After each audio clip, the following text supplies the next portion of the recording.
Comprising more than 7,000 islands, the Philippine archipelago enjoys generous endowment of Mother Nature's beauty and bounty.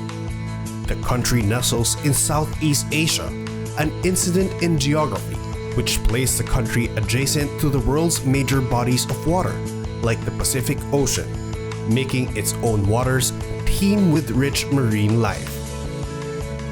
From the long stretch of municipal waters, which serve as the primary habitat of diverse marine life, the richness of the country's maritime domain extend to its exclusive economic zone and extended continental shelf, which covers the West Philippine Sea and the Philippine Rice.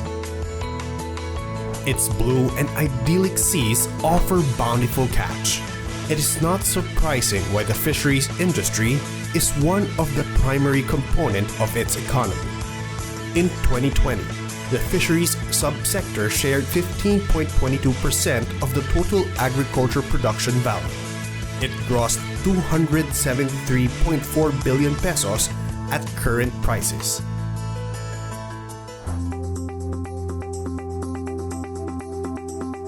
With its vast fisheries and aquatic resources, local populace in the coastal areas is highly dependent on the fisheries industry.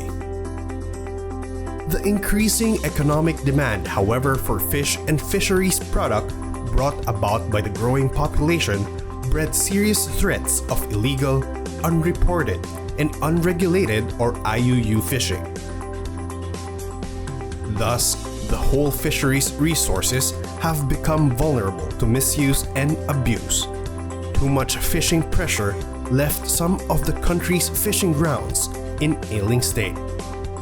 Poaching and illegal fishing activities by some foreign entities within the exclusive economic zone have also become a serious threat to the sustainability of the whole marine ecosystem.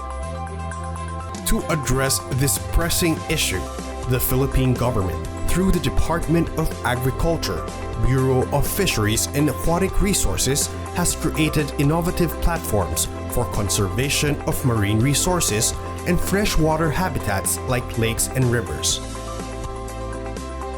One significant innovation on fisheries resource conservation is the establishment of fisheries management areas, or FMAs, which is anchored on the principle of ecosystem approach to fisheries management. The fisheries management area is a innovative mechanism that has been adopted by the Department of Agriculture through the Bureau of Fisheries and Aquatic Resources to put together the ecosystems approach in fisheries management. It basically aims to use science-based mechanisms to monitor effectively the fish stocks and enable the local government units and the national government agency, including the stakeholders, to have a good reference point in the decision-making process and in ensuring that we are adopting conservation and sustainability measures in the fisheries management. It's one way of ensuring that we are able to address food security while also making sure that this effective management will be beneficial to the future generations. The participation of our stakeholders, particularly the municipal fisherfolk, commercial fisherfolk, processors, canneries, traders, and all those involved in the value chain are also equally represented through the management board.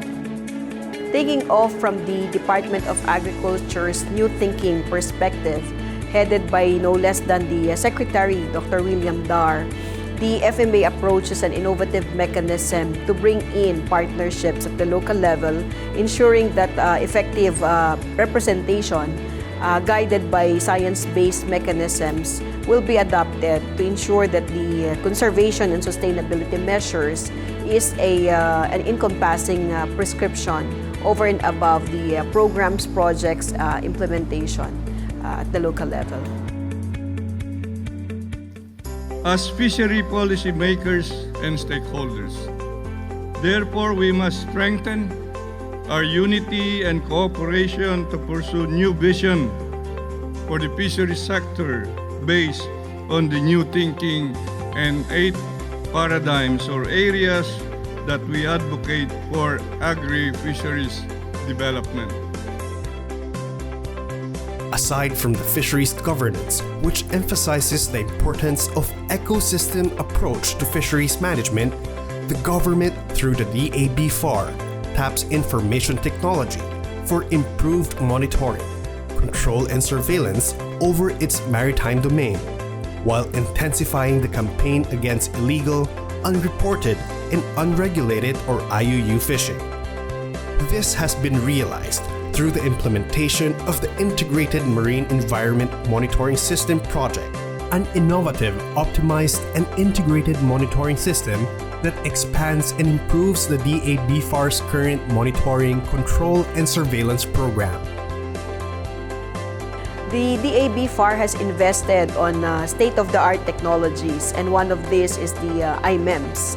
This will allow the Bureau to monitor effectively the Philippine flag fishing vessels, particularly on their fish catch as well as their ability to go around the exclusive economic zone doing their fishing activities. This will also enable the Bureau to implement its licensing programs, its fishery law enforcement activities, as well as the conservation and sustainability measures through the FMA management system. While ensuring globally competitive approaches in fisheries management, the government gives equal importance to a strong partnership with local government units through the implementation of a program called the Malinis at Masaganang Karagatan or MMK, which incentivize the LGUs whose best practices in coastal resources management are truly commendable. The Philippines is spawning areas of migratory fish, the high-value fish. Kaya meron kami ngayon na isang programa, Malinis at Masaganang Karagatan, a nationwide search for the most outstanding coastal community. Dapat ang coastal community may marine protected area, meron siyang successful mangrove rehabilitation project, clean ocean, free of plastics, free of effluents, free of pollutants ang ating karagatan, including the shoreline. Off-fishing season, 3 months at least. At saka no illegal fishing. That 5 criteria alone addresses already conservation, preservation, sustainability, traceability, accountability, among others. So, pag sumali ang coastal community dyan, we will be assured of more production maliban sa magkakaroon sila ng 30 million pesos grand prize, 18 second, 10 million third, and presidential award. So I hope nananawagan kami sa lahat ng coastal community to join the contest Malinis at Masaganang Karagatan, the nationwide search for the most outstanding coastal community. Added to this notable efforts to protect and conserve the country's food source in the marine environment is the government's investment on sustainable aquaculture programs. These programs do not only aim to scale up aquaculture production, but also ensure that smallholders along the value chain of the industry earn their fair share of progress. Cognizant of the need to ensure the sustainability of our fish stocks from capture fisheries, the aquaculture industry is something that we have to look into to make sure that we have available, accessible, and affordable food.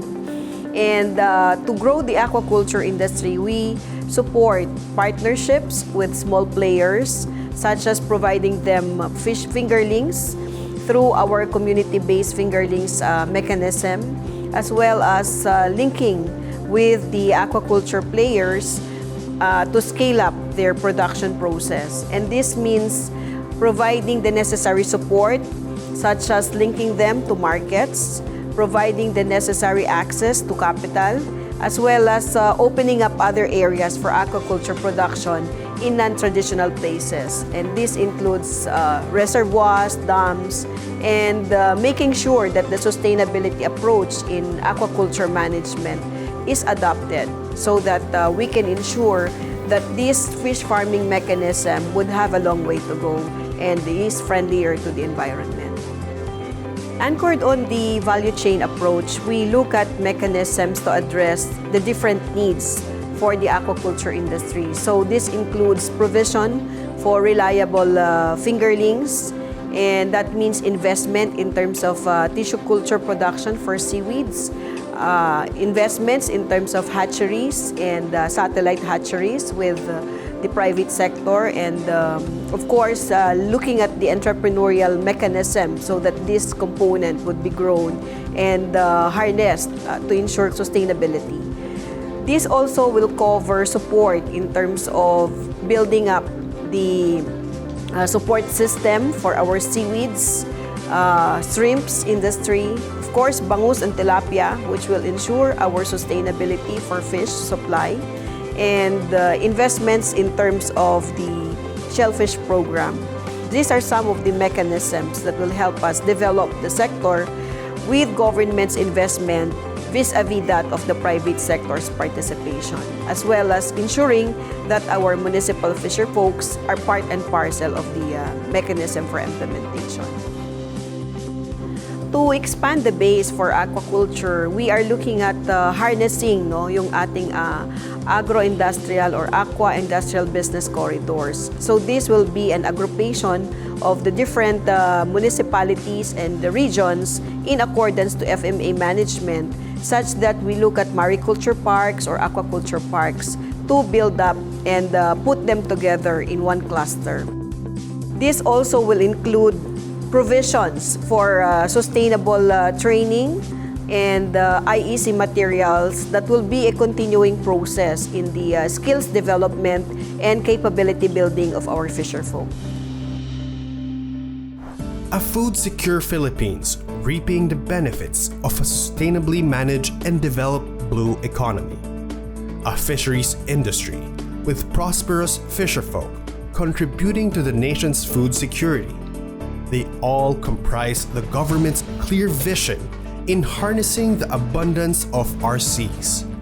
The same vision that calls for our unified action to protect our waters from forces threatening its sustainability.